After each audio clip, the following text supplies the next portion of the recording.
నామానికి మహిమ కలుగును గాక. ఆమె చిన్న మాట ప్రార్థన చేసుకొని దేవుని యొక్క వాక్య సందేశంలోకి మనం ప్రవేశిద్దాం. పరిశుద్ధుడైన మా తండ్రి, జీవం కలిగిన మా దేవ, మరొక ఆదివారం ఈ రీతిగా మీ సన్నిధానంలో చేరి ప్రార్థించడానికి, స్తుతించడానికి, ఆరాధించడానికి, మీ విలువైన వాక్యాన్ని ధ్యానించడానికి మీరు ఇచ్చిన ఈ శ్రేష్టమైన సమయాన్ని బట్టి, అవకాశాన్ని బట్టి మిమ్మల్ని స్తుతిస్తున్నాం. అదే మొదటి వర్తమానం ద్వారా ఎన్నో హెచ్చరిక మాటలను మీరు మాకు వినిపించారు. అందరూ బట్టి నాయన మేము త్రోసిపుచ్చుకోక వాటిని మా హృదయాల్లో పదిలపరుచుకొని మమ్మల్ని మేము మీ వాక్యం ద్వారా సరిచేసుకునే అవకాశాన్ని, ఆ మనస్సును మాకు దయచేయమని వేడుకుంటూ ఈ సమయంలో మీ విలువైన వాక్యాన్ని మీరు ధ్యానించబోతుండగా నాతో సహా ఇక్కడ కూడి ఉన్న అందరితోనూ, శబ్దయంత్రం ద్వారా ఎందరైతే మీ మాటలు వింటున్నారో ప్రతి ఒక్కరితోనూ సూటిగా స్పష్టంగా మాట్లాడి మీ నామానికి మహిమ ఘనత ప్రభావాలు ఆరోపించుకోమని వేడుకుంటూ క్రీస్తు నామని ప్రార్థన వేడుకుంటున్నాం తండ్రి. ఆమేన్. ఆమేన్. మంచిది. ప్రభునందు పిల్లరా, దేవాది దేవుడు మనకు అనుగ్రహించినటువంటి ఎంతో గొప్ప శ్రేష్టమైన సమయాన్ని బట్టి ఎంతగానో స్తుతిస్తూ ఈ సమయంలో దేవుని యొక్క వాక్యాన్ని కొద్ది నిమిషాలు మనం ధ్యానం చేద్దాం.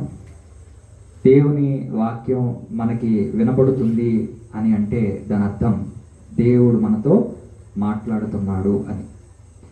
నాకు వినబడినా, మీకు వినబడినా, లేదా ప్రపంచంలో ఎవరికి దేవుని యొక్క వాక్యం వినబడినా సరే దేవుడు వారితో మాట్లాడుతున్నాడు అనే భావనలో ఉంటే అప్పుడు మనకి వాక్యం అర్థమవుతుంది, అప్పుడు మనకి వాక్యం బోధపడుతుంది.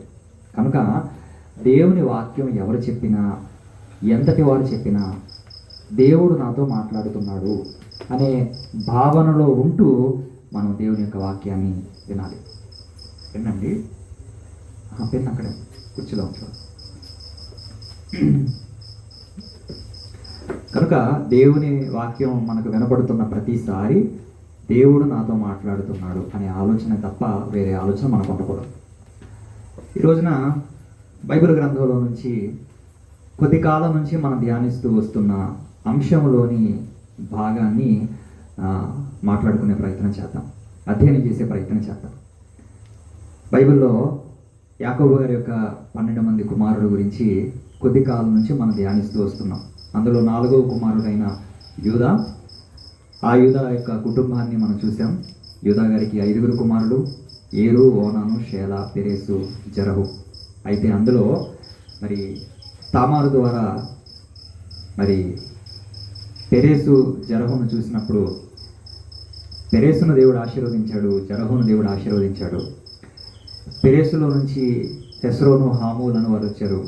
హామూలులో నుంచి వచ్చిన వారు హామూలీయులుగా, హామూలు వంశస్థులుగా పిలువబడ్డారు. మరి పెరేసులో నుంచి వచ్చిన మరొక కుమారుడు హెస్రోను దేవుడు జ్యేష్ఠుడిగా అతన్ని నియమించి ఆ హెస్రోనులో నుంచి మరికొంతమందిని దేవుడు రప్పించాడు. హెస్రోను కుమారుడు రాము లేదా అరాము. ఆ అరామ్కి కొడుకు పుట్టాడు, అతని పేరు అమినాదాబు. అమినాదాబుకి కొడుకు పుట్టాడు, అతనే నయస్సోను. ఆ నయస్సోనికి ఒక కొడుకు పుట్టాడు, అతని పేరు సల్మాను. ఆ సల్మానికి ఒక కొడుకు పుట్టాడు, అతడే బోయసు. ఇలా యాకోబు గారి దగ్గర నుంచి లేదా అబ్రహాము గారి దగ్గర నుంచి మనం ఆలోచిస్తున్నప్పుడు యూదా గోత్రంలోని ప్రముఖులైన వారి గురించి, ప్రముఖులు అంటే యేసు ప్రభు యొక్క వంశావళిలో ఉన్న ప్రముఖులైనటువంటి వారి గురించి మనం ధ్యానం చేస్తున్నాం. ఈ పేర్లు బైబిల్లోనే ఉన్నాయి. ఇదంతా మత్తయి సువార్త 1వ అధ్యాయంలో మనకి స్పష్టంగా కనిపిస్తుంది. కనుక మత్తయి సువార్త 1వ అధ్యాయం మనం చదవగలిగితే, చదివింది అర్థం చేసుకోగలిగితే, అర్థం చేసుకున్నది జ్ఞాపకం పెట్టుకోగలిగితే మనకి చెప్పే విషయాలు లేదా వింటున్న విషయాలు అర్థమయ్యే అవకాశం ఉంటుందన్నమాట. కనుక అబ్రహాములో నుంచి ఇస్సాకు, ఇస్సాకులో నుంచి యాకోబు, యాకోబులో నుంచి యూదా, యూదాలో నుంచి పెరేసు, పెరేసులో నుంచి హెస్రోను, హెస్రోన్లో నుంచి రాము, రాములో నుంచి అమినాదాబు, అమినాదాబులో నుంచి నయస్సోను, నయస్సోనులో నుంచి సల్మాను, సల్మానులో నుంచి బోయజు. ఎన్ని తరాలు వచ్చాయి ఒకసారి లెక్క పెడదామా? అబ్రహాము, ఇస్సాకు, యాకోబు, యూదా, పెరేసు, హెస్రోము, అరాము లేదా రాము, అమినాదాబు, నయస్సోను, సల్మాను, మొత్తం 10 మంది అయ్యారు ఇక్కడికి. ఆ సల్మాను రాహాబుల పుట్టిన కుమారుడే బోయజు 11. ఈ బోయజు గురించి, రూతు గురించి ఈ నెలాఖరు కూడికలో మనం నేర్చుకునే ప్రయత్నం చేద్దాం. బోయజు రూతుల గురించి బైబిల్ గ్రంథంలో రూతు గ్రంథాన్ని మనం చాలాసార్లు వినే ఉంటాం, తర్వాత రూతు గారి గురించి మనం చదివే ఉంటాము. కానీ ఈ నెలాఖరు కూడికలో మరి బోయజు రూతుల గురించి ఒక అద్భుతమైనటువంటి విషయాలు మనం నేర్చుకునే ప్రయత్నం చేద్దాం. అది నెలాఖరులో జరిగే సదస్సులో ఆ రోజున రూతు గ్రంథం అంతా కూడా మనం పరిశీలించే ప్రయత్నం చేద్దాం. ఇకపోతే బోయజు రూతులకు పుట్టిన కుమారుడే ఓబేదు. ఈ రోజున మనకున్న సమయాన్ని బట్టి ఓబేదు కుమారుడైన యెషయి గురించి మనం అధ్యయనం చేద్దాం. ఓబేదు, యెషయి. ఓబేదు ఎవరు? దావీదు గారికి తాత. మనందరికీ అబ్రహాము గారు తెలుసు, దావీదు గారు తెలుసు, యేసుప్రభు గారు తెలుసు.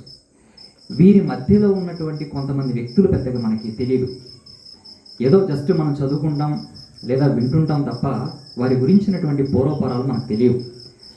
వారి గురించి తెలుసుకోవాలా అంటే తెలుసుకోవటం వలన మనకెంతో మేలు జరుగుతుంది.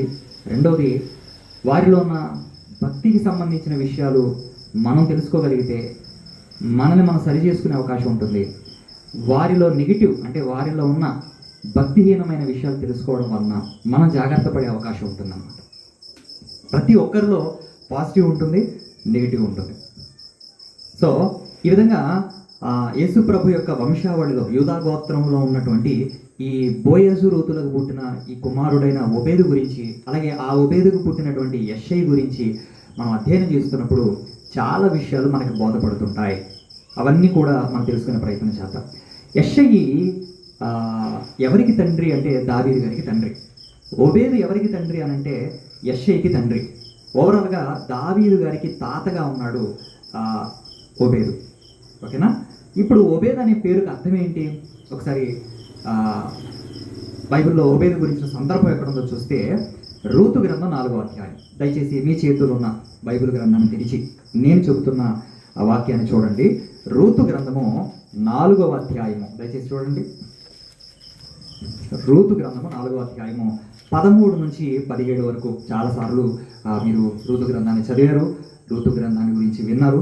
అయితే ఇప్పుడు క్లుప్తంగా కొన్ని విషయాలు నేను చెప్తాను.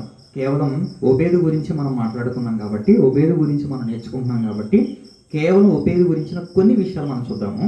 రూతు గ్రంథము 4వ అధ్యాయము 13వ వచనం నుంచి 17వ వచనం వరకు ఉన్న వాక్య భాగాన్ని చూద్దాం. 13 నుంచి ఏమని రాయబడింది? కాబట్టి బోయజు రూతును పెండ్లి చేసుకుని ఆమె యొద్దకు పోయినప్పుడు యెహోవా ఆమె గర్భవతి అగునట్లు అనుగ్రహించాడు. దేవుడు ఆమె గర్భాన్ని తెరిచాడు, రూతు యొక్క గర్భాన్ని తెరిచాడు. రైట్. కనుక ఆమె కుమారుణ్ణి కనెను. అంటే గర్భాన్ని తెరిచిన తర్వాత ఆమెకి ఎవరు పుట్టారు? మగపిల్లడు పుట్టాడా, ఆడపిల్ల పుట్టిందనంటే మగపిల్లడు పుట్టాడు, కుమారుడు జన్మించాడు. రైట్. 14వ వచనం. అప్పుడు స్త్రీలు అన్నారంట, ఎప్పుడైతే రూతమ్మ గర్భం ధరించిందో లేదా గర్భం దాల్చిందో లేదా కుమారుని కనిందో అప్పుడు అక్కడున్న స్త్రీలు అంటున్నారు, ఈ దినమున నీకు బంధువుడు లేకుండా చెయ్యని యెహోవా స్తుతి నందునుగాక. ఎవరితో అంటున్నారు తెలుసా? నయోమితో అంటున్నారు. నయోమితో మాట్లాడుతున్నారు, అమ్మా ఈ రోజున నీకు బంధువుడు అనేవాడు లేకుండా చేయలేదమ్మా దేవుడు. నిన్ను విధవరాలుగా చేశాడేమో, నీ పిల్లల్ని లేకుండా చేశాడేమో, నీకు భర్త లేకుండా చేశాడేమో, నీకు స్వాస్థ్యం లేకపోతే నీకు వారసులు లేరు అనే ఒక దిగులు లేదా విచారం దేవుడు నీకు ఆ బాధ దుఃఖం ఇచ్చాడేమో. ఎందుకంటే ఆమె కదా అంది, ఆమె కదా నయోమి చెప్పినటువంటి మాట ఏంటంటే బెత్లెహేము గ్రామానికి వచ్చిన తర్వాత అయినా రే నయోమి వచ్చిందిరా అని అంటున్నారంట అందరూ. మా నయోమి ఏమో బాగున్నావా అంటే ఏం బాగుంటాం, కనీసం మాట వరుసకైనా జనరల్గా బాగున్నారని అడిగితే ఎవరైనా మాట వరుసకి బాగున్నామండి అని అంటారు.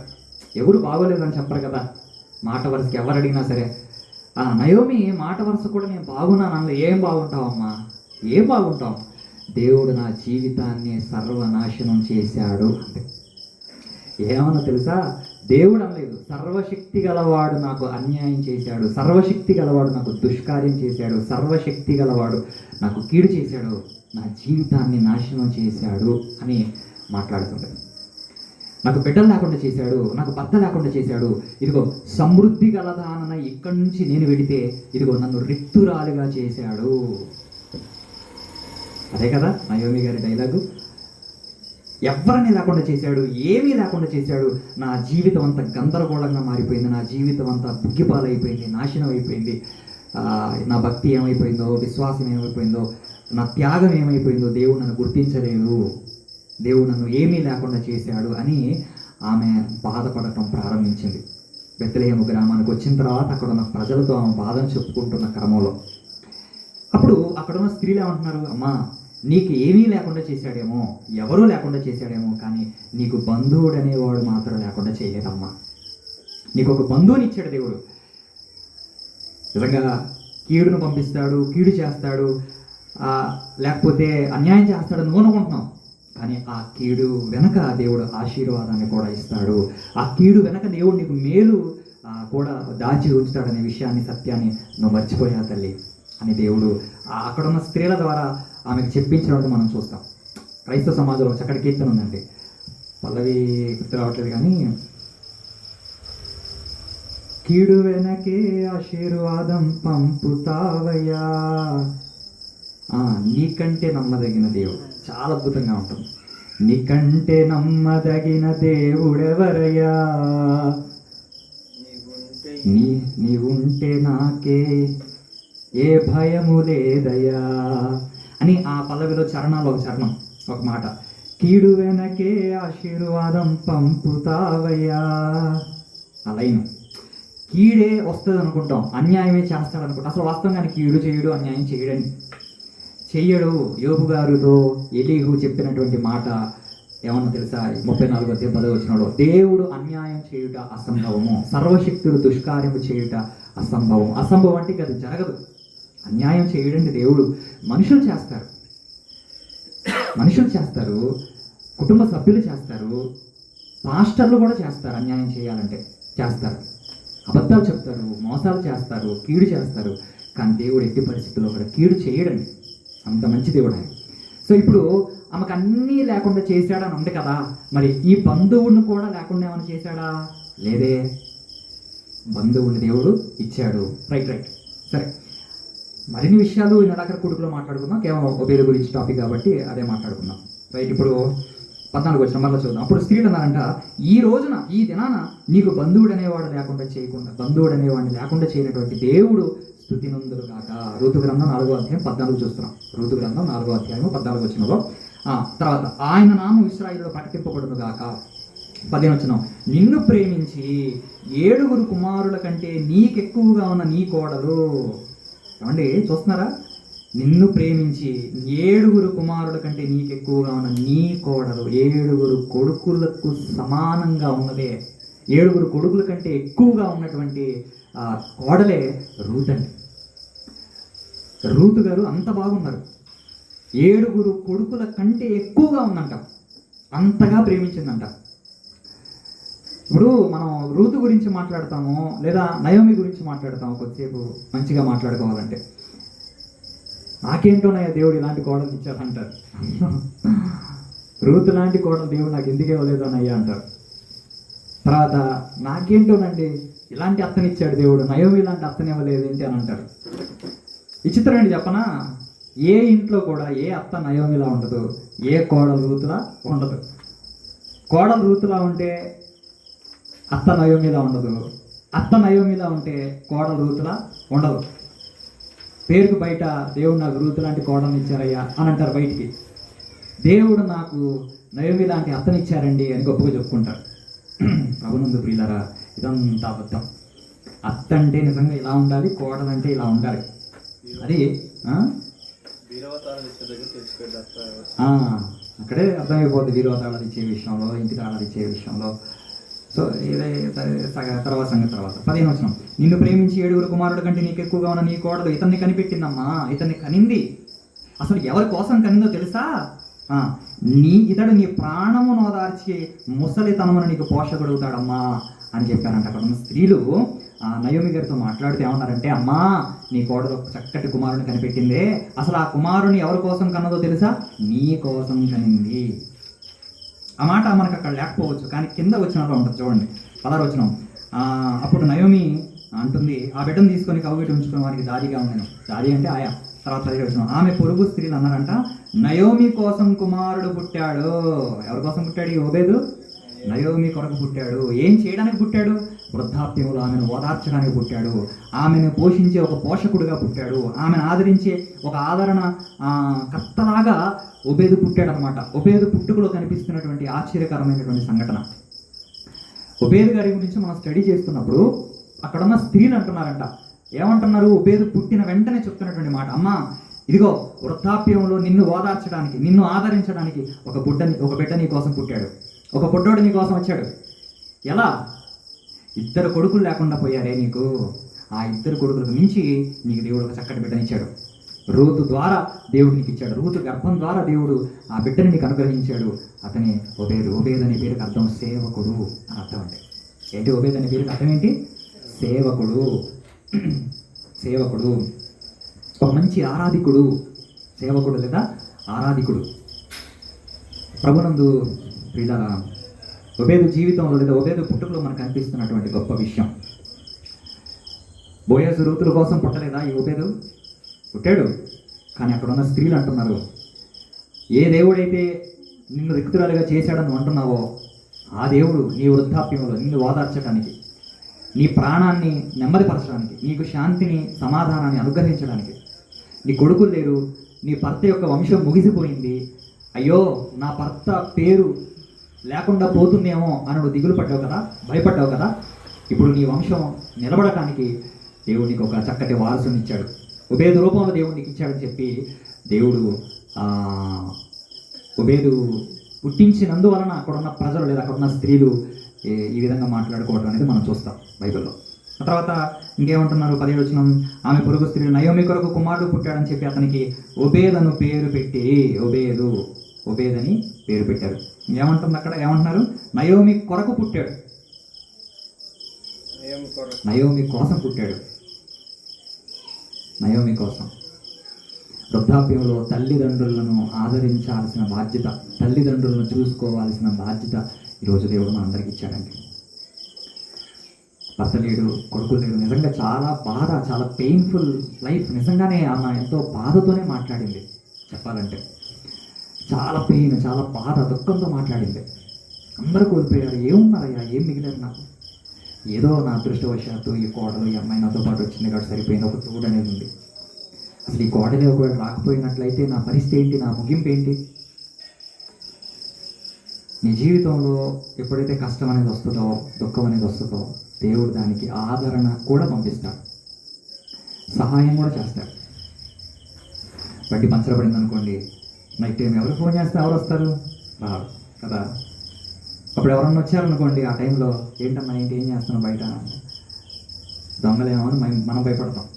కానీ వాడు మనకు సహాయం చేయడానికి వచ్చాడన్న సంగతి చాలాసేపు అర్థమవుతాం అన్నమాట.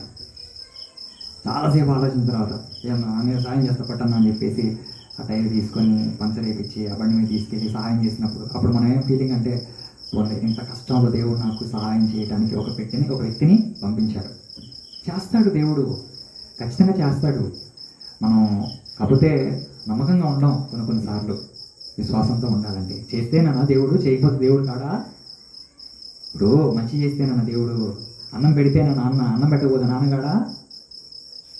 పెట్టినంతకాలం పెట్టాడండి, ఇప్పుడు పెట్టలేకపోతున్నాడండి, అంత మాత్రం చేత నాన్న కాకుండా పోతాడా? అమ్మ చేసినంతకాలం చేసింది, ఇప్పుడు చేయలేకపోతుంది, చేస్తేనేనా అమ్మ, చేయకపోతే అమ్మ కాదా? ఎంత దారుణం ఆలోచించండి. ఈ రోజైనా తల్లిదండ్రులు ఎప్పుడైనా ఒక 10 మంది పిల్లలు ఉన్నారనుకోండి, ఎప్పుడైనా తల్లిదండ్రులు పెద్దోడా ఈ నెల వరకు నేను నిన్ను పోషిస్తామరా, మరి మిగిలిన 9 మంది మీరు అడుక్కొని బతకండిరా అని ఏ తండ్రి అయినా ఏ తల్లిని చెప్తారండి? 10 మంది పిల్లలకి వాళ్ళకు ఉన్నదానులనే కలిపి భోజనం పెడతారు. 5 ఉన్నా, 2 ఉన్నా, 3 ఉన్నా సరే, భారం అనుకోకుండా. వాళ్ళు మానుకొని, వాళ్ళ కడుపు మార్చుకొని మరీ పెడతారు. ఎక్కడ ఏ తల్లిదండ్రులు తక్కువ చేస్తారు, అన్యాయం చేస్తారండి? అమ్మో ఇంతమంది పిల్లలు నా వల్ల కావట్లేదు పెద్దోడా, ఇదిగో ఈ నెల వరకు నేను పోషిస్తాను, అరే చిన్నోడా ఇదిగో వచ్చే నెల నేను పోషిస్తాను, లేదా మూడోవాడా ఇదిగో నిన్ను ఆపై వచ్చే నెల నేను పోషిస్తానని ఏ తండ్రి ఏ తల్లి చెప్పరు. కానీ దౌర్భాగ్యం ఏంటంటే తల్లిదండ్రులు చెప్పని విషయం కొడుకులు చెప్తాడు. ఏమంటారు తెలుసా? అది దౌర్భాగ్యం, అది బాధాకరం. పెద్దోడు అంటాడు, ఎప్పుడు నేనేనా, ఎప్పుడు నా భార్య నా పిల్లలైనా చూసేది, సరే ఈ నెల నేను చూస్తాము, వచ్చే నెల వాడు చూడ మనం. మళ్ళీ ఇది చెప్పడు. ఈగో, గర్వం, పొగరు. అంటే వాళ్ళు ఎవరి దగ్గరికి వెళ్ళాలో, ఎక్కడ ఆశ్రయం పొందాలో అర్థం కాదండి వృద్ధాప్యంలో. చేతులు బలహీనం అయిపోతాయి, కాళ్ళు బలహీనం అయిపోతాయి, వెళ్ళిపోవాలనిపిస్తుంది, కోపం వస్తుంది, రోషం వస్తుంది, పౌరుషం ఉంటుంది. వాళ్ళకి కూడా నీకంటే ఎక్కువ ఉంటుంది, వాళ్ళకి టన్నుల కొద్దీ ఉంటుంది. ఎందుకంటే నువ్వు వాళ్ళ నుంచి వచ్చావు కదా, నీకంటే ఎక్కువే ఉంటుంది వాళ్ళకు కూడా. కాకపోతే ఆ వృద్ధాప్యంలో వాళ్ళు ఏం చేయలేని పరిస్థితి అనమాట. ఎక్కడ దూకి చచ్చిపోవాలనిపిస్తుంది, చచ్చిపోతే పర్వాలా, కాళ్ళు చేతి తిరిగినాయి అనుకో, ఇంకా అదొక బాధ. చచ్చిపోతే పర్లా, చచ్చిపోకుండా అలా బతుకుంటే అది ఇంకొక బాధ. సో ఆ వృద్ధాప్యంలో ఆ టైంలో వాళ్ళు చాలా బాధ అనుభవిస్తారు, చాలా పెయిన్ అనుభవిస్తారు. ఆ టైంలో వాళ్ళు తోడు కోరుకుంటారు. ఇప్పుడు ఆ వృద్ధాప్యంలో అడుగు పెడుతున్నప్పుడు నయోమి బాధ కూడా అదే. అందుకే అంటున్నారు, అమ్మా వచ్చాడు నీ వృద్ధాప్యంలో, నీ ముసలితనంలో నీ ప్రాణాన్ని ఓదార్చడానికి, నిన్ను పోషించడానికి ఒక పోషకుడు వచ్చాడు, ఒక ఓదార్చేవాడు కూడా వచ్చాడు. అదే ఓబేదు. ఆ బిడ్డే ఓబేదు. నీకు రూతు ద్వారా దేవుడు నీకు అనుగ్రహించాడు తల్లి, బాధపడకు, భయపడకు, దిగులు పడకు అని వాళ్ళు చెప్పటం. సరే, నయోమికి ఓబేదుని ఇచ్చారు, బాగానే ఉంది. మరి రూత్ సంగతి ఏంటి? రూతమ్మకి ఏమి ఇవ్వలేదా? రూతమ్మకి బోయజ్ని ఇవ్వలేదా? రూతమ్మ విధవరాలుగా ఉన్నప్పుడు, భర్తను కోల్పోయిన స్థితిలో ఉన్నప్పుడు రూతమ్మకి తోడుగా దేవుడు బోయజ్ని ఇచ్చాడు. నయోమికి తోడుగా ఓదార్పునిచ్చేవాడుగా మనవడిని లేదా కుమారుడి స్థానంలో ఉండేటటువంటి ఓబేదుని ఇచ్చాడనమాట. సో ఓబేదు యొక్క పుట్టుక అనేది మనం చూస్తున్నాం. ప్రభునందు ప్రియులారా, ఇది ఓబేదు గురించినటువంటి విషయం. ఓబేదు గురించి చెప్పుకోదగిన పెద్దగా బైబిల్లో మనకు కనపడవు. కానీ ఒకటి, ఈయన యేసు ప్రభు యొక్క వంశావళిలో ఉన్నాడు. యేసు ప్రభు యొక్క వంశ వృక్షంలో ఒక కొమ్మగా, ఒక ముఖ్యమైన కొమ్మగా ఉన్నాడు. ఆ వంశ వృక్షంలో ఒక కొమ్మగా ఉన్నాడు ఓబేదు. ఒక రెండు రైలు పట్టాలుంటే ఒక పట్టం మీద ప్రయాణిస్తున్న రైలు ఇంకొక పట్టా మీదకి వెళ్ళాలంటే జంప్ చేసిద్దా? రైల్ రష్ అని ఒక గేమ్ ఉంటుందండి, ప్లే స్టోర్లో ఉంటుంది, రైల్ రష్ అని. నాకు చాలా ఇష్టం ఆ గేమ్. నేను ఆడుతూ ఉండేవాడిని, బాగా చాలా లెవెల్స్ పూర్తి చేశాను ఆ గేమ్ అంటే, రైల్ రష్ అని. రైలు పెట్టె, చిన్న పెట్టె ఒకటి. అది కావాలంటే ఇటు నుంచి అడు జంప్ చేయొచ్చు, ఎగరొచ్చు, తోకొచ్చు, ఇట్లా ఉంచొచ్చు, అట్లా ఉంచొచ్చు ఆ రైలు పెట్టిన. అది గేమ్ కాబట్టి అలా జరిగింది. నిజ జీవితంలో ఒక రైలు మీద ప్రయాణిస్తున్న, ఒక పట్టా మీద ప్రయాణిస్తున్న రైలు ఇంకో పట్టా మీదకి వెళ్ళగలుగుతుందా? ఇప్పుడు వెళ్ళాలంటే ఏం చేయాలి? దాన్ని కలిపే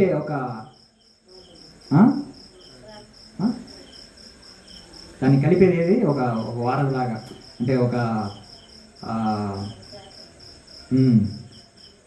అనుసంధానం చేసేది ఒకటి కావాలి, ఒకటి కలిపేది ఒకటి కావాలి, ఆ రెండింటిని కనెక్ట్ చేసేది ఒకటి కావాలి. యేసు ప్రభు అది లేవరండి, అది లేవరు సార్, అది కాదు. రెండు పట్టాలకి ఇట్లా మధ్యలో ఒకటి ఉంటుంది చూసారు, ఇట్లా క్రాసు పెడతాడు.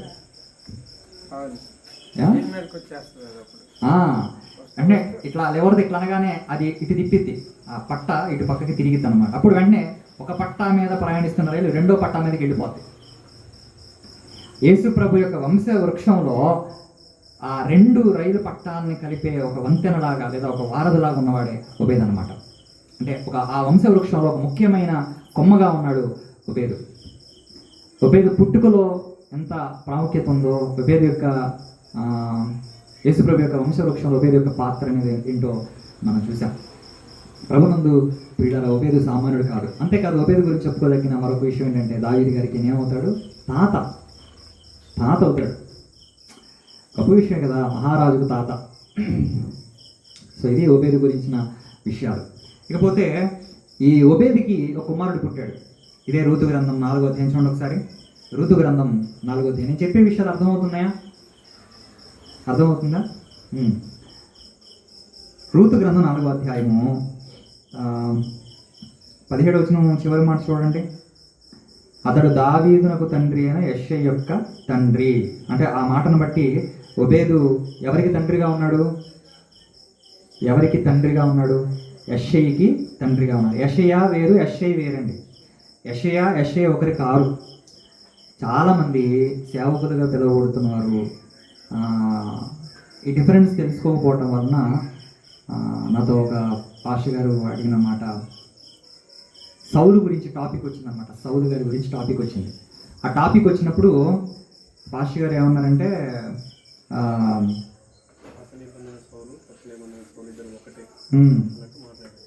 అనే విధంగా ఆయన ఏం మాట్లాడారంటే, ఏదో సందర్భం వచ్చింది, మాట్లాడుకుంటున్నాం, దేవుడు సౌండ్ తీసేసాడు కదయ్యా, తిరిగి మళ్ళీ సౌండ్ చేర్చుకున్నాడు కదయ్యా అని అంటే, సౌండ్ తీసేయడం ఏంటి, మళ్ళీ సౌండ్ చేర్చుకోవడం ఏంటి నాకు అర్థం కాదు.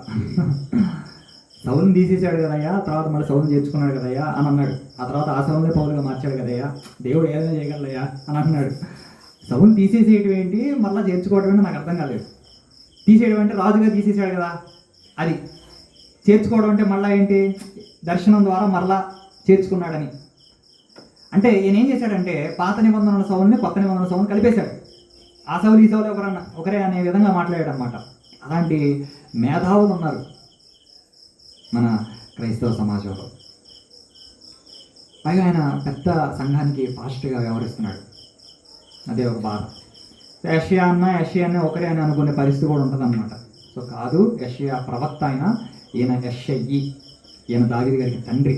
అంతేకాదు ఓబేదుకు పుట్టినటువంటి కుమారుడు యెషయి అన్నమాట. సో ఆ యెషయి గారి గురించి మనం ధ్యానం చేస్తే తర్వాత 21 కూడా చూడండి ఒకసారి. 21 వచనం, చివరి వచనం. బోయజు ఒబేదును కనెను, ఒబేదు యెషయిని కనెను, యెషయి దావీదును కనెను. యెషయి గురించి చెప్పుకోదగ్గ విషయాలు చాలా ఉన్నాయి. పాజిటివ్ ఉన్నాయి, నెగిటివ్ ఉన్నాయి, చాలా విషయాలు ఉన్నాయి యెషయి గారి గురించి చెప్పుకోవడానికి. ముఖ్యంగా ఇతను ఎవరంటే దావీదు గారికి తండ్రి. దావీదు గారి తండ్రి అవడం వలన ఈయన గొప్పగా మంచిగా పేరు గడించాడు అనమాట. బెత్లెహేమీయుడని, ఎఫ్రాతీయుడని, బెత్లెహేము గ్రామానికి చెందినవాడని. సో యెషయి గురించి అలా మాట్లాడుకునేవాడు అనమాట అప్పట్లో ఉన్న ప్రజలు. యెషయి గారు మరి ఎక్కువ మంది సంతానాన్ని కలిగినటువంటి వ్యక్తిగా కనిపిస్తాడు బైబిల్లో. ఎక్కువ మంది, మొత్తం 10 మంది సంతానం ఆయనకి. యెషయి గారికి ఎంతమంది సంతానం? 10 మంది. ఆ క్లారిటీ నేను మీకు ఇస్తాను. అందులో కొంచెం అభ్యంతరకరమైన విషయం ఒకటి ఉంది. ఎందుకంటే ఇది తెలుసుకోవాల్సిన అవసరం మనకుంది. బైబిల్ చదువుతున్నప్పుడు, బైబిల్ కలిగిన వాళ్ళుగా మనం బైబిల్లో ఉన్న విషయాలు మనకు తెలియాలి. బైబిల్ చేతబట్టిన ప్రతి క్రైస్తవుడికి అసలు ఆ బైబిల్లో ఏముందో తెలియాలి. బైబిల్ చేతబట్టిన వాళ్ళకి ఈరోజు బైబిల్ తెలియట్లేదు. పిల్లలకి తెలియట్లేదు, పెద్దవాళ్ళకి తెలియట్లేదు. కానీ ప్రతి ఒక్కరి ఇంట్లో 4, 5, 6 బైబిల్స్ ఉంటాయి. ఒక్కడే 4, 5, 10 బైబిల్ మెయింటైన్ చేస్తాడు. ఒక్కడి పేరు మీద ఉంటుంది. ఒక్కసారి కూడా చదవరు, ఒక్కసారి కూడా బైబిల్ పూర్తి చేయరు. తర్వాత ఇంట్లో ఒక్కొక్కరికి ఒక్కొక్క కలర్ఫుల్ బైబిల్స్ అనమాట. పిల్లలను అనుకోండి, ఆడపిల్లలను అనుకోండి. ఇప్పుడు మధ్యకాలంలో కలర్స్ ఉన్న బైబిల్స్ వస్తున్నాయి. కలర్గా, రంగులుగా వస్తున్నాయి బైబిల్స్. అట్టలు పింక్ కలర్లో, గ్రీన్ కలర్లో, బ్రౌన్ కలర్లో అట్లా వస్తాయి అనమాట. అట్టలు చూసి అమ్మ నేను ఈ బైబిల్ కొనుక్కుంటాను, ఆ బైబిల్ కొనుక్కుంటాను అంటున్నారు. కొంచెం పౌచ్ బాగుండేసరికి, అట్ట బాగుండేసరికి, అందులో అక్షరాలు బాగుండేసరికి తీసుకుంటున్నారు. అసలు ఏ బైబిల్ చూస్ చేసుకోవాలో కూడా తెలియదు వాళ్ళకి. ఏదో అట్ట బాగుందా, కలర్ బాగుందా, అదే. సో ఇలాంటి వాతావరణం మన క్రైస్తవ కుటుంబాల్లో చోటు చేసుకుని అది మారాలి, దాన్ని మార్చుకోవాలి. బైబిల్ పట్టిన ప్రతి క్రైస్తవుడు బైబిల్లో ఏముందో తెలియాలి. ఇది నా ఉద్దేశం. సో బైబిల్లో అభ్యంతరకరమైనటువంటి విషయంగా ఏం చెప్తారంటే, ఇదిగో ఈ సందర్భాన్ని తీసుకొని చెప్తారు. ఏంటది? యెషయి గారికి మొత్తం 10 మంది సంతానం చెప్పాను కదా. అయితే యెషయి గారికి 10 మంది కుమారులలో ఒక కుమారుడి ప్రస్తావన మనకు కనపడదు. 10 మందిలో ఒకరి గురించిన ప్రస్తావన కనపడదు. అప్పుడు లేఖనాలు ఒకదానికొకటి వైరుధ్యంగా ఉన్నాయి, ఒకదానికొకటి విరుద్ధంగా ఉన్నాయి. ఇందులో ఉన్న విషయం అందులో లేదు, అందులో ఉన్న విషయం ఇందులో లేదు. దాన్ని ఎలా మనం దైవ గ్రంథం అని భావించాలి? ఇది అంతా కూడా ట్రాష్, ఇదంతా బైబిల్ మంచిది కాదు, లేకపోతే ఏదో ఎవరో పని పాట లేని వాళ్ళు రాసుకొని వచ్చినటువంటి పుస్తకం అని చాలామంది మాట్లాడే పరిస్థితి అనమాట. ఏంటి ఆ సందర్భం ఒకసారి చూద్దాం. యెషయి గారి గురించి రాయబడిన సందర్భం సమూయేలు మొదటి గ్రంథం, దయచేసి చూడండి. సమూయేలు మొదటి గ్రంథము 16వ అధ్యాయము. సమూయేలు గారు రాసినటువంటి గ్రంథం, మొదటి గ్రంథం 16వ అధ్యాయము 6వ వచనం నుంచి మనం చదువుకుందాం. 6వ వచనం నుంచి మనం చదువుకుందాం ఏమని రాయబడిందో. వారు వచ్చినప్పుడు అతడు ఏలీయాబును చూచి, అంటే సమూయేలు గారికి దేవుడు చెప్పాడు అనమాట. ఏమని చెప్పాడు? నువ్వు వెళ్ళి బెత్లెహేము గ్రామంలోని యెషయా ఇంటికి వెళ్ళు, అక్కడ నేను ఒకరిని అభిషేకించబోతున్నాను, రాజుగా నియమించబోతున్నాను, సో ఆ ఇంటికి నువ్వు వెళ్ళాలి, ఆ ఇంటిని నువ్వు దర్శించాలని చెప్పేసి అన్నాడు అనమాట. దేశానికే ప్రవక్త లాంటి వాడు, చాలా గొప్పవాడు సమూయేలు గారు. అలాంటి సమూయేలు గారు వస్తున్నప్పుడు అక్కడ ఉన్న ప్రజలు భయపడ్డారు. మొత్తం మీద యెషయా గారిని కలిశాడు, యెషయా గారి ఇంట్లోకి వెళ్ళాడు. వెళ్ళిన తర్వాత అందరు ఉన్నారు కానీ, అందరు కుమారులు ఉన్నారు కానీ దావీదు గారు లేరు. తర్వాత 6వ వచనం, అప్పుడు పిలుస్తున్నాడు ఒక్కొక్కరిని. వారు వచ్చినప్పుడు అతను ఏలీయాబుని చూసి, నిజంగా యెహోవా అభిషేకించేవాడు ఆయన ఎదుట నిల్చున్నాడని అనుకున్నాడంట. సమూయేలు గారు చూసి పై రూపాన్ని బట్టి నిర్ణయానికి వచ్చేసాడు. ఇదిగో ఇతరే దేవుడిని ఏర్పరచుకుంటాడేమో అనే ఒక నిర్ణయానికి వచ్చేసాడు. కానీ దేవుడే సమాధానం చెప్తున్నాడు, అయినా సమూయేలు మనుషులు పై రూపాన్ని చూస్తారు, కానీ నేను పై రూపాన్ని చూడడం అయినా అని సమూయేలు గారికి దేవుడు క్లారిటీ ఇస్తాడు. సరే సారీ దేవా అంటాడు. తర్వాత 8వ వచనం, యెషయి అబీనాదాబును పిలిచి సమూయేలు ఎదుటికి అతను రప్పించగా, అయ్యా ఇతన్ని మీరేమైనా కోరుకుంటున్నారా అని యెషయి గారు 2వ కుమారుని పంపిస్తాడు. రైట్, అప్పుడు ఇతను కూడా దేవుడు కోరుకోలేదని చెప్తాడు. 9వ వచనం, అప్పుడు యెషయి షమ్మాను పిలవగా, అంటే 3వ వాడు షమ్మాను పిలిచినప్పుడు అతడు మాట్లాడతాడు సమూయేలు గారు, దేవుడు ఇతన్ని కూడా కోరుకోలేదు అని అంటాడు. అప్పుడు 10వ వచనం చూడండి, యెషయి తన 7 కుమారులను సమూయేలు ఎదుటికి పిలవగా, ఇది అండర్లైన్ చేసుకోవాలి. యెషయి తన 7 కుమారులను సమూయేలు ఎదురు పిలిపించాడంట. ఎంతమందిని పిలిపించాడు? 7 పిలిపించాడు. 7 అని కనపడింది కదా. తర్వాత అప్పుడు సమూయేలు గారు అంటాడు, దేవుడు వీరిలో ఎవ్వరిని, అంటే ఈ 7 కోరుకొనలేదు అని చెప్పి, నీ కుమారులందరూ ఇక్కడ ఉన్నారా, ఇంతేనా నీ కుమారులు అని అడిగినప్పుడు అని ఎప్పుడైతే సమూయేలు గారు చెప్తాడో అప్పుడు అతను అంటాడు, ఇంకనూ కడసలోడు ఉన్నాడు, చివరోడు ఒకడు ఉన్నాడులే, తగలబడి ఉన్నాడు ఒకడు. నెగిటివ్స్ చెప్తాను, తర్వాత చెప్తాను. యెషయా గారి గురిలో ఉన్న నెగిటివ్స్ పాజిటివ్స్ అని చెప్తాను. ఒకడు ఉన్నాడులే అని అన్నాడు. అంటే ఇప్పుడు 7 కుమారులు సమూయేలు గారి ముందు నిలబెట్టారు. ఇప్పుడు కడసర వాడు ఇంకొకడు ఉన్నాడు అంటాడు. దాని అర్థం ఎంత? 7 + 8 కదా. అంటే 8 మంది కుమారులు యెషయా గారికి ఉన్నారు అనేది మనకి ఇక్కడ క్లారిటీ వస్తుంది. తర్వాత ఇక్కడ ఏమంటున్నాడు, నీ కుమారుడు అయితే వాడు గొర్రెను గాయచున్నాడు అని చెప్పినందుకు సమూయేలు, నీవు అని పిలిపించు, అతను ఇక్కడికి వచ్చేంత వరకు మనం ఇక్కడ కూర్చున్నామని యెషయితో చెప్పాడంట. అతను వచ్చేదాకా మనం వెయిట్ చేద్దాం అని అన్నాడు. నిజంగా ఎంత గొప్ప మనసు అండి సమూయేలు గారిది. రైట్. ఇప్పుడు ఇదే సమూయేలు మొదటి గ్రంథం 17వ అధ్యాయము 12వ వచనం. సమూయేలు మొదటి గ్రంథం 17వ అధ్యాయము 12వ వాక్యాన్ని చూడండి. సమూయేలు మొదటి గ్రంథము 17వ అధ్యాయము 12వ వచనం. దావీదు యూదా బెత్లెహేము వాడకు ఎఫ్రాతీయుడైన యెషయి అనువాని కుమారుడు. దావీదు ఎవరు? యూదా గోత్రంలోని లేదా యూదా ప్రాంతంలోని బెత్లెహేము అనే గ్రామానికి చెందినటువంటి ఎఫ్రాతీయుడైన యెషయి అనేవాడికి పుట్టినటువంటి కుమారుడు. యెషయికి 8 కుమారులుండిరి. క్లియరా? 8 మంది కుమారులు ఉన్నారు. అతడు సౌలు కాలం ముందు జనులలో ముసలివాడైపోయాడు. అంటే యెషయి గారు బాగా ముసలివాడు అనేది మనకు అర్థమవుతుంది. వృద్ధాప్యంలో ఉన్న బహు వృద్ధుడని మనం అర్థం చేసుకోవాలి, మనకు అర్థం కావాలి. ఇప్పుడు 8 మంది కుమారులు ఉన్నారని స్పష్టమైంది. 8 మంది కుమారులతో పాటు 2 కుమార్తెలు కూడా ఉన్నారు. యెషయి గారికి 2 కుమార్తెలు ఉన్నారు. అంటే దావీదు గారికి తోడబుట్టిన వాళ్ళు మాత్రమే కాదు, అన్నదమ్ములే కాదు, అన్నలే కాదు, అక్క చెల్లెలు కూడా ఉన్నారు. అది ఒకసారి మనం చూద్దాం. దినవృత్తాంతంలో మొదటి గ్రంథం, దయచేసి చూడండి క్లారిటీగా. దినవృత్తాంతముల మొదటి గ్రంథము 2వ అధ్యాయం. దినవృత్తాంతముల మొదటి గ్రంథము 2వ అధ్యాయము. దినవృత్తాంతముల మొదటి గ్రంథం 2వ అధ్యాయము 12వ వచనం నుంచి 12వ వచనం చూద్దాం. దినవృత్తాంతముల మొదటి గ్రంథము 2వ అధ్యాయం 12 నుంచి మనం చూద్దాము. ఏముంది? బోయేజు ఓబేదును కనెను, ఓబేదు యెషయిని కనెను, యెషయి తన జ్యేష్ఠ కుమారుడైన ఎలియాబును, లెక్కపెట్టండి, 2వ వాడైన అబీనాదాబును, 3వ వాడైన షమ్మాను, 4వ వాడైన నెతనేలును, 5వ వాడైన రద్దయిని, 6వ వాడైన ఓజేమును, 7వ వాడైన దావీదును. నిజంగా దావీదు గారు 7వ వాడా 8వ వాడా?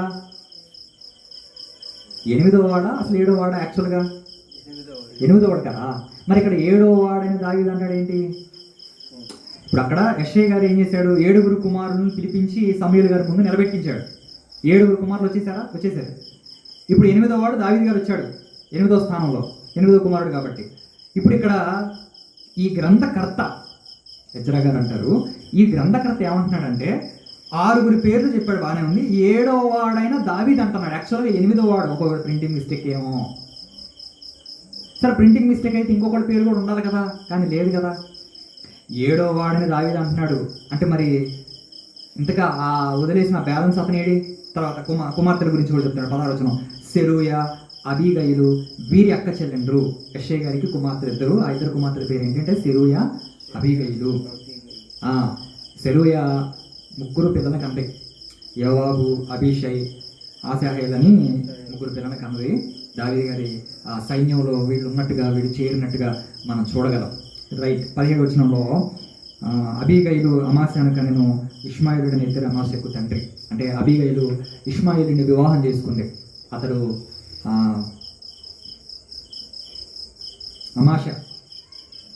ఎతేరు, అతను ఇష్మాయేలుడిని ఎతేరు అనేవాడిని వివాహం చేసుకుంది. అప్పుడు అమాస్య అనే ఒక బిడ్డను కనిపెట్టింది అనమాట. మొత్తం మీద ఇక్కడ కనబడుతున్న విషయాన్ని బట్టి 8 మంది కుమారులు ఉన్నప్పుడు ఏడుగురు గురించిన మాత్రం ప్రస్తావన ఎందుకుంది అని అంటే, గ్రంథకర్త యొక్క ఉద్దేశాన్ని మనం తెలుసుకోవాలి. గ్రంథాన్ని మనం చదువుతున్నప్పుడు ఆ గ్రంథకర్త ఏ ఉద్దేశంతో, ఏ పర్పస్తో ఈ గ్రంథాన్ని రాస్తున్నాడో మనకు తెలిస్తే అప్పుడు ఆ గ్రంథంలో ఉన్న విషయాలు మనకు అర్థమవుతాయి. మెయిన్ చదువుతున్నప్పుడు అది మనం అర్థం చేసుకోవాలి. అది మైండ్లో పెట్టుకొని మనం చదవాలన్నమాట. గ్రంథకర్త ఏ ఉద్దేశంతో రాస్తున్నాడు? ఇశ్రాయేలు యొక్క ఆచారం సంప్రదాయం ఏంటంటే, ఎవరైతే వివాహం చేసుకోకుండా ఉండిపోతారో పురుషులు, లేదా వివాహం చేసుకున్నా సరే పిల్లలు లేకుండా అర్ధాంతరంగా చచ్చిపోతారో, వాళ్ళ పేర్లు మెన్షన్ చేయరు. ఇంకా వాళ్ళతోనే వారి వంశం అంతమైపోయింది అని భావిస్తారనమాట. వాళ్ళతోనే వాళ్ళ చరిత్ర క్లోజ్ అయిపోయిందని భావిస్తారు.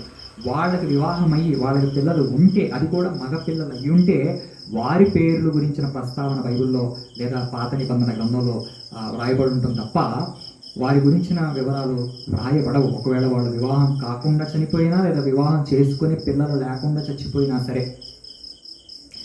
అందుకే పాత నిబంధనలో రూల్ ఏంటంటే, ఎవరైనా వివాహం అయ్యి పిల్లలు లేకుండా చచ్చిపోతే ఆమెకి లేదా అతనికి పిల్లలు కలిగించే స్థానాన్ని మరిదికో లేదా కుటుంబ సభ్యుడికో ఇస్తారనమాట. అది రూల్ అనమాట, అదొక చట్టం. సో వాళ్ళ పేర్లు అనేవి గ్రంథకర్త రాయలేడు. దీన్ని బట్టి ఇతడు ఒకవేళ వివాహం అయ్యుండి పిల్లలు లేకుండా చచ్చిపోయి ఉండొచ్చు, లేదా వివాహం కాకుండానే చచ్చిపోయి ఉండొచ్చు. అది మనం అర్థం చేసుకోవాలి. క్లియర్ అండి? అర్థమవుతుంది కదా? అక్కడ 8 మంది ఉన్నారు, ఇక్కడ 7 ఉన్నారు. ఎందుకు అని అంటే 2 కారణాలు. ఒకటి, అతడు వివాహం కాకుండానైనా చనిపోయి ఉండాలి, లేదా వివాహం చేసుకుని పిల్లలు లేకుండానైనా చనిపోయి ఉండాలి. అందుకే వాళ్ళ గురించిన ప్రస్తావన ఇంకా వ్రాయబడలేదు. వీళ్ళందరికీ సంతానం ఉంది కాబట్టి వీళ్ళ పేర్లు లిఖించారు, అతనికి సంతానం లేదు కాబట్టి అతని పేరు లిఖించలేదు అనేది మనం అర్థం చేసుకోవాల్సిన విషయం. అయితే కొంతమంది ఏమంటారంటే, ఇదే దినవృత్తాంతముల గ్రంథంలో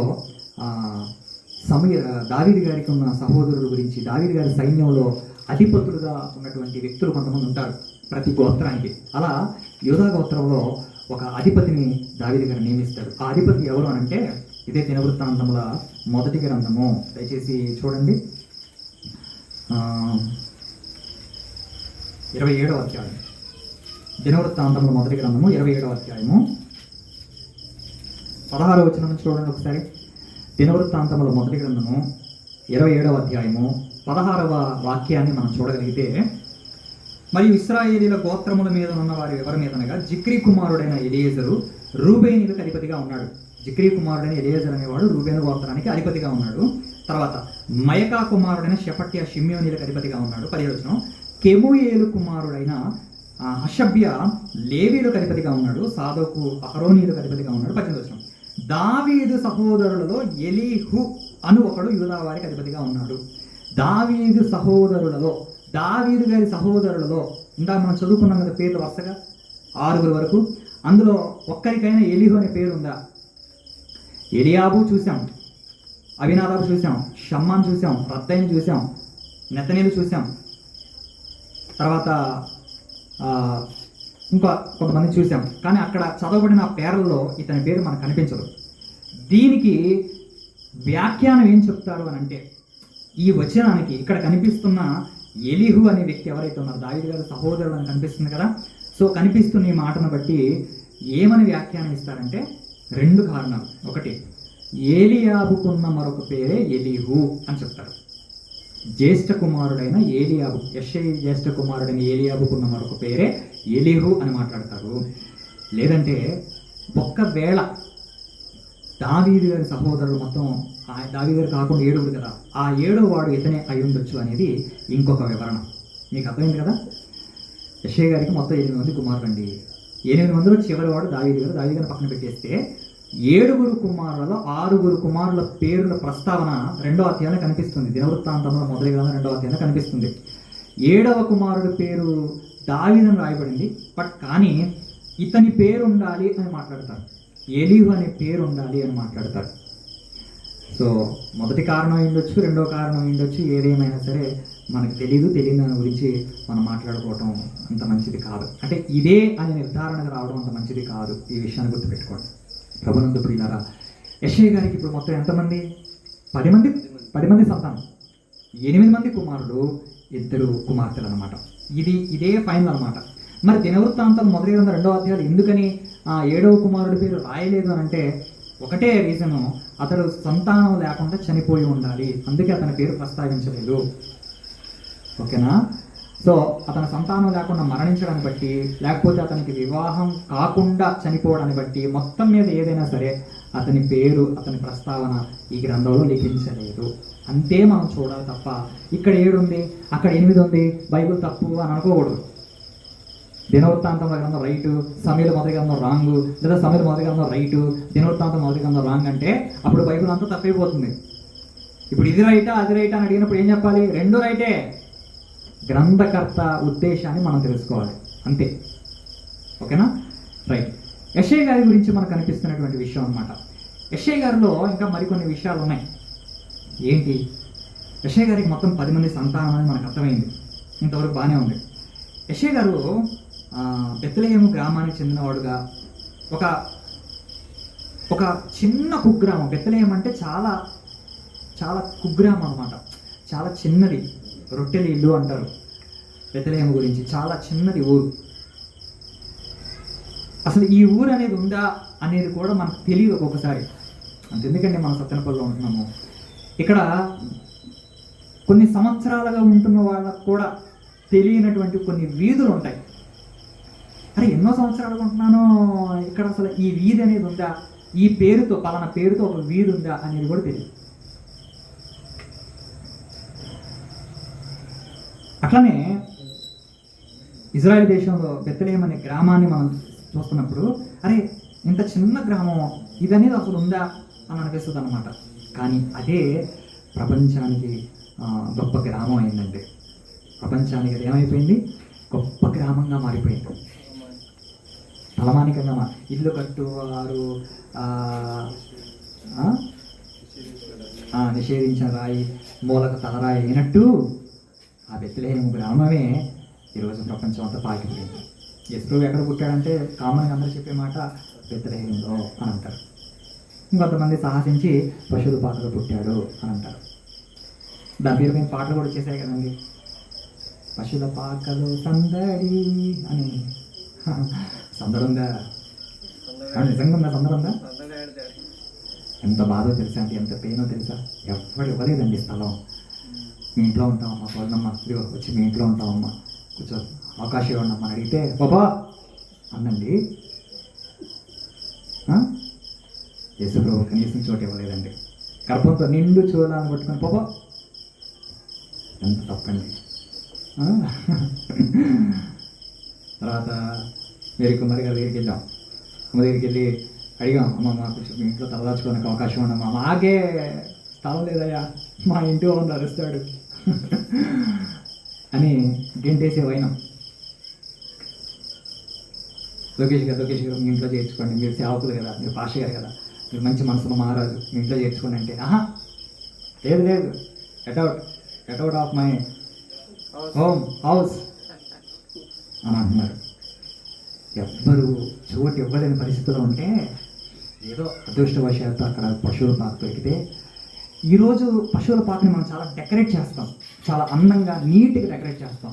కానీ అలా లేదు. ఒరిజినాలిటీ ఆలోచిస్తే అలా లేదు పశువుల పాక అనేది. పశువుల పాక ఎంత దారుణంగా ఉంటుందో తెలుసు కదండి. అక్కడే అంత మురికి, పేడ, తర్వాత ఏమిటి పశువుల మూత్రం, ఇదంతా కూడా అక్కడే ఉంటుంది. ఎంత కంపు కొడతా ఉంటుంది, ఆ ఏరియా అంతా బాగుంటుందా? చాలామంది ఇళ్ళు అసలు బాగు, చాలామంది అసలు ఇళ్ళ పశువుల సత్రాల అన్నట్టు ఉంటాయి కొంతమంది ఇళ్ళు, అంతే కదా. ఇళ్ళే బాగోవు, ఇక పశువుల సత్రం ఏం బాగుంటుంది చెప్పండి? ఇళ్ళే పశువుల సత్రంలో తయారయ్యాయి మన ఇళ్ళు. బూజు ఉండటానికి, దుమ్ము ఉండటానికి మన ఇళ్ళని దేనికి ఉంచామంటే బూజు ఉండడానికి, లేదా దుమ్ము ఉండడానికి, చెత్త ఉండడానికి, లేకపోతే బొద్దింకలు రావడానికి, పురుగులు రావడానికి, కుక్కలు వచ్చి, ఎలుకలు వచ్చి ఉండటానికి అలా మనం చేసాం. మనం ఉండటానికి కాదు, అలా అలా తయారైపోయింది అనమాట మన ఇల్లు. మరి అప్పట్లో పశువుల సత్రాలు ఎలా ఉంది, పశువుల ఆ తొట్లు, పశువుల శాలలు ఎలా ఉంది, ఎంత దారుణంగా ఉండేవండి. అక్కడ ఆయన పుట్టాడు, అక్కడికి ఆయన వచ్చాడు. అక్కడ తీసుకొచ్చి అక్కడ పరణ పెట్టాడు.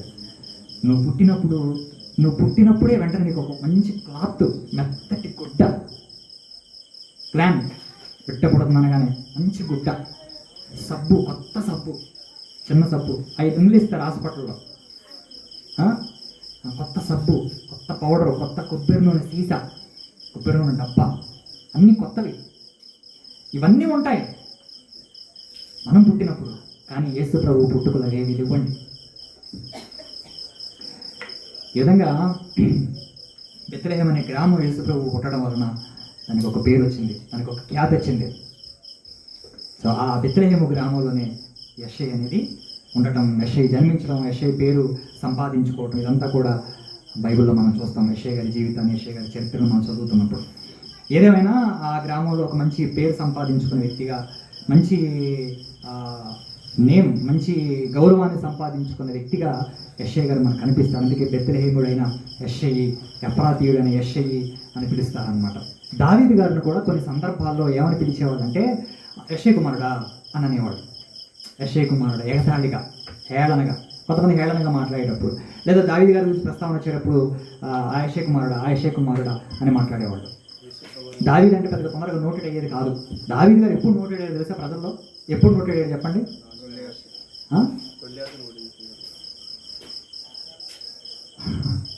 మీరేదో చెప్తున్నారండి. కాదండి, మీరు అన్నదే కరెక్ట్. లోకేష్ గారి విషయంలో గెలిచారండి. మీరు గెలవలేదు, మీరు బహుమతి గెలుచుకురాబోయారు. యెషయా దావీదు గారు ఎప్పుడు నోటెడ్ అయ్యాడు తెలుసా? ఎప్పుడైతే గొల్లియాతును చంపాడో అప్పుడు దావీదు గారు నోటెడ్ అయ్యాడు ఇశ్రాయేలు ప్రజలందరికీ. ఈవెన్ అప్పటి వరకు సౌలు గారు కూడా పెద్దగా పట్టించుకోవాలా.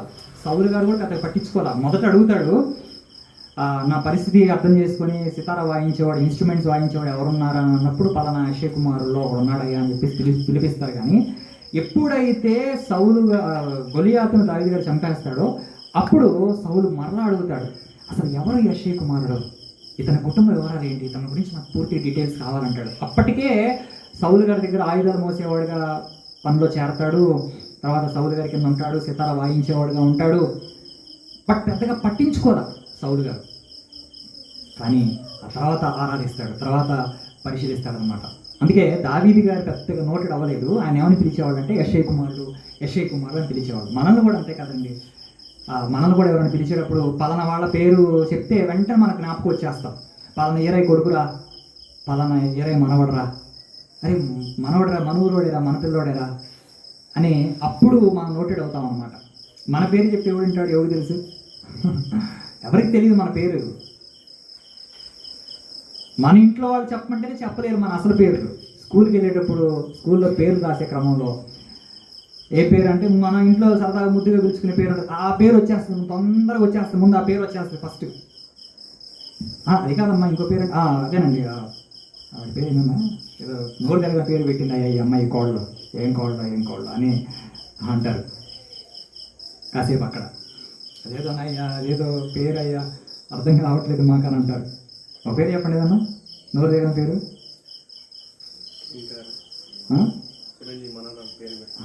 పేరు వద్దులే బాగోదు. ఏదో యోసేపు గారికి ఫరో ఒక పేరు పెట్టాడు. నోరు తిరగని పేరు పెట్టాడండి. పెట్టేదో చక్కగా పెట్టినా బాగుండేది. జప్నప్పనేహు అని పెట్టాడు. ఏ పేరు? జప్నప్పనేహు అని పేరు పెట్టాడు. ఆఫీసించిన పేరుకే నా పేరు పెట్టాలా? విచిత్రంగా చూస్తారు, కన్ఫ్యూజ్గా చూస్తారు. ఏం పేరు అసలు, ఏం పాస్టర్ గారా, ఎవరు నీకు పెట్టింది, ఆశ్చర్యంగా చూస్తారు కదా. సో అట్లాగా చాలామంది అప్పట్లో దావీదు గారు పెద్ద నోటెడ్ కాలేదు కాబట్టి ఏమని పిలిచేవాడంటే యెషయా కుమారుడు, యెషయా కుమారుడు, యెషయా కుమారుడు పిలిచేవాడు. అలా దావీదు గారు నోటెడ్ అయ్యాడు. సో అలా దావీదు గారిని ఆ విధంగా పిలవడాన్ని బట్టి చాలామంది చాలా చులకనగా పిలిచేవాడు, ఆ యెషయా కుమారుడా. సౌలు గారు యోనాతానుతో మాట్లాడే క్రమంలో కూడా ఏమంటాడంటే, యెషయా కుమారుడా, ఆ యెషయా కుమారుడా, బుద్ధి లేదురా నీకు వాడితో స్నేహం చేయడానికి, ఆ యెషయా కుమారుడు అని చాలా చీప్గా చాలా చులకనగా మాట్లాడతాడు. ఆ వడ్లవాడు కొడుక, సమాజంలో మనం కూడా వింటాం కదండి, అదే ఆ కార్పెంటర్ కొడుక, ఆ తాపీ మేస్త్రి కొడుక, ఆ వడ్రంగి పని చేస్తాడే ఆ చెక్క పనుడు, ఆ వాడి కొడుక, చాలా చీప్గా చాలా చులకనగా మాట్లాడతారు కదా. అదే డాక్టర్ గారు కొడుకు అనగానే ఎలా మాట్లాడతారు, ఆ డాక్టర్ గారు కొడుక, నాకు తెలుసు డాక్టర్ గారి కొడుకు, ఆ తాపి కొడుకు, ఆ తాపి పనుడు కొడుక, లేదా ఆ చెక్క పనుడు కొడుక, అట్లానే మాట్లాడతారు. అలాగా యెషయా గారి గురించి మాట్లాడేటప్పుడు చాలామంది సమాజంలో చాలా చీప్గా మాట్లాడటం, అవహేళనగా మాట్లాడటం, తీసేసిన రాయిలా మాట్లాడటం అనేది మనం చూస్తాం. బైబిల్లో ఆ సందర్భాలు చాలా ఉన్నాయి, వాక్యాలు అవన్నీ నేను చూపించడానికి సమయం కాదు. అయితే ఏ యెషయా కుమారుడని చులకనగా హేళనగా నిందించి అవమానించారో పరిశుద్ధాత్మదేవుడు బైబిల్లో ఆ యెషయా కుమారుణ్ణి లేదా ఆ పేరును ఎంత ఘనంగా రాస్తూ చెప్పాడో బైబిల్లోకి వెళ్ళి మనం చూస్తే యెషయా గ్రంథం 11వ అధ్యాయం మొదటి వచ్చిన అందరూ తెలిసిన మాట. యెషయా గ్రంథము 11వ అధ్యాయము మొదటి వాక్యాన్ని చూద్దాం. యెషయా గ్రంథము 11వ అధ్యాయము మొదటి వాక్యాన్ని చూస్తే మీ అందరికీ తెలుసది, చాలా నోటెడ్ అయినటువంటి మాట. యెషయి మొద్దు నుండి చిగురు పుట్టును అన్నాడు. ఏ యెషయి పేరునైతే మీరు చులకనగా మాట్లాడుతూ వచ్చారో, ఏ యెషయి పేరునైతే మీరు అవమానంగా అవహేళనగా మాట్లాడుతూ వచ్చారో, ఇదిగో ఆ యెషయి మొద్దు నుండి ఒక చిగురు పుడుతుంది. ఆ యెషయి కుమారుడు దావీదు మహారాజు అని కూడా మాట్లాడతాడు. 11వ మొదటి వచ్చిన చూశారు కదా. ఇంకా ఎంత ఘనంగా మాట్లాడతాడో, పరిశుద్ధాత్మ ఇంకెంత ఘనంగా రాయించాడో. దినవృత్తాంతముల మొదటి గ్రంథం 10వ అధ్యాయము, దినవృత్తాంతముల మొదటి గ్రంథము 10వ అధ్యాయము 14 వచ్చిన చూడండి.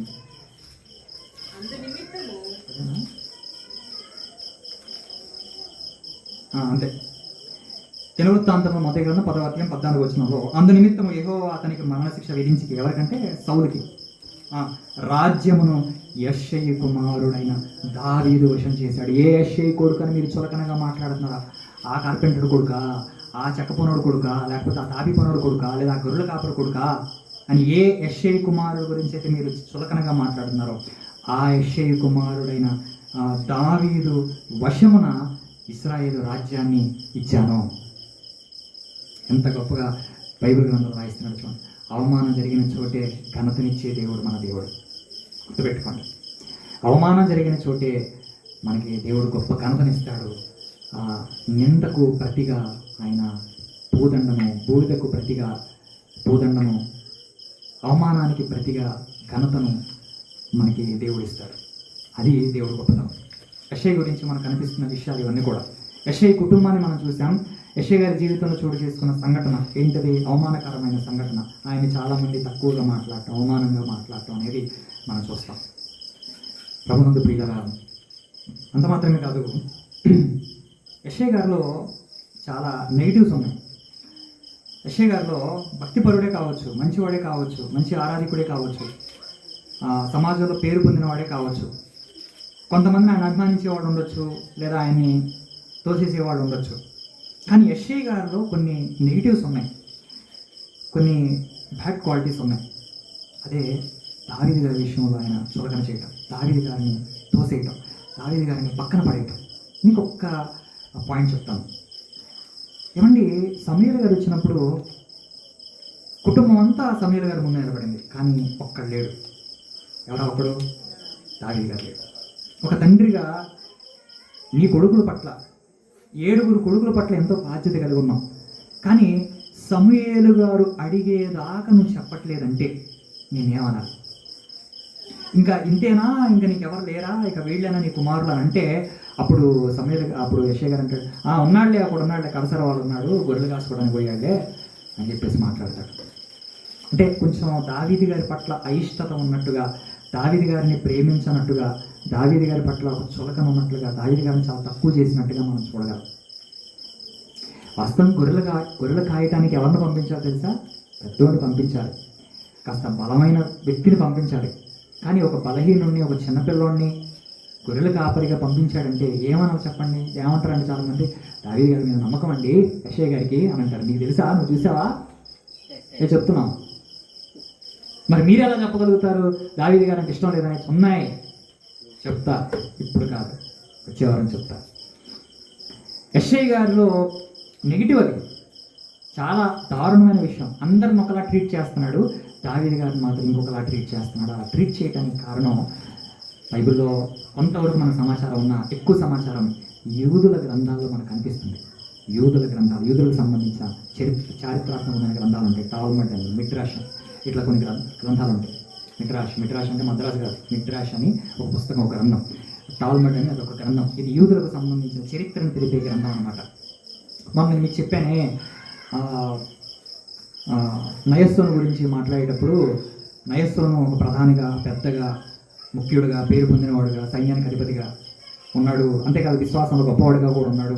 ఎర్ర సముద్రాన్ని పాయలు చేసిన క్రమంలో మొట్టమొదటిగా అడుగు పెట్టినవాడు నయస్సోనే అని మీకు చెప్పాను. అది దేని బట్టి చెప్పాను? యూదుల గ్రంథాన్ని బేస్ చేసుకొని చెప్పాను. అలానే దీని గురించిన సమాచారం కూడా కొంత మనకి యూదుల గ్రంథాలు అంటే ఎక్కువ ఇన్ఫర్మేషన్ మనకు అనిపిస్తుంది. ఎందుకనంటే దావీదు గారు ఎవరు? ఒక రాజు. ఆయన రాజు గురించిన పూర్తి చరిత్ర ఖచ్చితంగా సంపాదిస్తారు యూదులు. ఏదో సామాన్యుడు అంటే కాదు, దావీదు గారు రాజు కాబట్టి రాజు యొక్క పుట్టపూర్వోత్తరాలన్నీ కూడా బయటకు వచ్చేస్తాయి. కామన్ మ్యాన్గా ఉన్నప్పుడు ఎవరు పట్టించుకోరు, చీఫ్ మినిస్టర్గా ఉన్నప్పుడే పట్టించుకుంటారు, అంతే కదా. జోసెఫ్ విజయన్ ఆయన తమిళనాడు ముఖ్యమంత్రిగా మారిన తర్వాత ఆయన తండ్రి వచ్చాడు, తల్లి వచ్చింది, తర్వాత ఆయన కుటుంబం గురించిన వివరాలు వచ్చాయి, మొత్తం అన్నీ బయటకు వచ్చేసాయి. అంటే అప్పటి వరకు గుర్తింపులో లేడా అంటే ఉన్నాడు, సినీ యాక్టర్గా కూడా ఉన్నాడు, మంచి గుర్తింపు, మంచి పేరు ఉంది ఆయనకి. బట్ ఎప్పుడైతే ముఖ్యమంత్రిగా మారాడు ఇంకా మరిన్ని వివరాలు, పూర్తి వివరాలు వచ్చేసాయి. అసలు ఇతను ఎవరు, ఇతని ప్రారంభం ఏంటి, ఇతని వివరాలు ఏంటి, అట్లాగనమాట. సో దావీదు గారు రాజు అయిన తర్వాత రాజు యొక్క పుట్టపొలత, రాజు యొక్క తల్లి, తండ్రి, వారి యొక్క ప్రస్తావన, వారి యొక్క విషయాలన్నీ కూడా యూదులు తమ గ్రంథాల్లో రాసి పెడతారనమాట.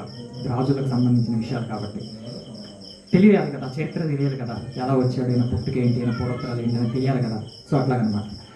సో ఈ విధంగా బైబిల్లో మనకు కనిపిస్తున్నటువంటి విషయాలు అన్నమాట. యెషయా గారి గురించి మనకు కనిపిస్తున్నటువంటి విషయాలు ఇంత మాత్రమే కాదు, యెషయా గారి భార్య చాలా అంటే చాలా గొప్పదండి. యెషయా గారి భార్య గురించి మనం ఎప్పుడు వినలా. దావీదు గారి తల్లి గురించి బహుశా మనం ఎప్పుడు వినుంటాం, కానీ దావీదు గారి తల్లి చాలా గొప్పది. యెషయా గారి భార్య అంటే దావీదు గారి తల్లి, యెషయా గారి భార్య చాలా అంటే చాలా గొప్పదన్నమాట. అవన్నీ కూడా వచ్చే వారం నేను వివరంగా మీకు అందించే ప్రయత్నం చేస్తాను. వచ్చే వారం యెషయా గారి యొక్క భార్య గురించిన వివరాలు, దావీదు గారి యొక్క తల్లి గురించి నేను మాట్లాడతాను, ఎందుకంటే చాలా విషయాలు ఉన్నాయి కాబట్టి. సో ఇవన్నీ మనసులో పెట్టుకొని ఉబేదు గురించి అండ్ అలాగే ఉబేదు కుమారుడైన యెషయా గురించి మనం ధ్యానం చేశాం కాబట్టి ఇవన్నీ మనసులో పెట్టుకొని ఆలోచిస్తూ ఉండండి. ఉబేదు పుట్టుక మరి నయోమికి చాలా సంతోషాన్ని, చాలా ఊరటనిచ్చింది. మరి నువ్వు పుట్టడం వలన నీ తల్లిదండ్రులకి ఏమైనా సంతోషం ఉందా? నువ్వు పుట్టడం వలన మరి దేవుడికి ఏమైనా సంతోషం ఉందా? బాప్తిస్మ ఇచ్చి యోహాను పుట్టడం వలన అనేకులు సంతోషించారంట. అనేకులలో తల్లిదండ్రులు ఉన్నారు, అంత మాత్రమే కాదు దేవుడు కూడా ఉన్నాడు. నువ్వు పుట్టడం వలన, నేను పుట్టడం వలన మన తల్లికి తండ్రికి ఏమైనా సంతోషం ఉందా? ఇదొకటి. రెండవది మరి యెషయా గారి గురించి, యెషయా గారిలో పాజిటివ్స్, నెగిటివ్స్, ఎంత భక్తిపరుడైన, ఎంత మంచివాడైనా ఆయనలో కొన్ని నెగిటివ్స్ ఉన్నాయి, అది మనం తెలుసుకోవాలి. మనలో మాత్రం అలాంటి నెగిటివ్స్ అనేవి ఉండకూడదు, అలాంటి బ్యాడ్ క్వాలిటీస్ అనేవి మనలో ఉండకూడదు, మనం జాగ్రత్త పడాలి. యెషయా గారి కుటుంబాన్ని మనం చూసినప్పుడు యెషయా గారికి మొత్తం 10 మంది సంతానం అని చూసాం. మరి అక్కడ ఒకడు మిస్ అయ్యాడు కదా అంటే ఆ గ్రంథకర్త రాయలేదు అనేది మనం అర్థం చేసుకోవాలి. ఇది యెషయా గారి గురించి అండ్ అలాగే ఉబేదు గారి గురించి రాయబడినటువంటి విషయాలు. మరిన్ని సంగతులు వచ్చే వారం మనం నేర్చుకునే ప్రయత్నం చేద్దాం. ప్రార్థన చేస్తున్న తనలో ఉంచండి, ప్రార్థన ఏకీభవించండి. మహాగణుడు, మహోన్నతుడైన మా తండ్రి, జీవం కలిగిన మా దేవ, ఈ రాత్రి వేళ మమ్మల్ని ప్రేమించి మాకు ఇచ్చిన చక్కటి సమయాన్ని బట్టి, తరుణాన్ని బట్టి మీకు స్తోత్రాలు చూపిస్తున్నాం తండ్రి. బైబిల్లోని ఉబేదు గురించి అలాగే యెషయా గురించి సంపూర్ణంగా తెలుసుకోవడానికి మీరు చూపిన కృపకై, మీరు ఇచ్చిన అవకాశానికై మీకు స్తుతులు స్తోత్రములు చెల్లిస్తున్నాం తండ్రి. ఈ రాత్రి వేళ ఎత్తబడిన వాక్యం అర్థం కాకుండా మా అందరి హృదయాలు కట్టి ఫలింప చేయండి. యెషయా గారి జీవితంలో ఎలాంటి సంఘటనలు చోటు చేసుకున్నాయో, మీ బైబిల్ ఎంత గొప్పదో, యెషయా గారి కుటుంబంలో ఉన్న విషయాలు మాకు తెలియజేసినందుకు మీకు స్తోత్రాలు. అంత మాత్రమే కాదు నాయన, ఉబేదు పుట్టుకను బట్టి నయోమి ఎలాగైతే సంతోషించిందో, అలాగే మా పుట్టుకను బట్టి మా తల్లిదండ్రులు అలాగే ఆత్మీయంగా పరమందున్న మీరు అత్యధికంగా సంతోషించే విధంగా మా జీవితాలు ఉన్నట్లుగా మా పుట్టుకున్నట్లుగా కృప చూపించని ప్రార్థిస్తూ ప్రాధాయపడుతుంది. మిగిలిన కార్యక్రమంలో తోడుగా మీరు మహిమగంత గొప్పలు పొందుకోమని వేడుకుంటూ క్రీస్తునామని ప్రార్థన వేడుకుంటాం తండ్రి. ఆమేన్.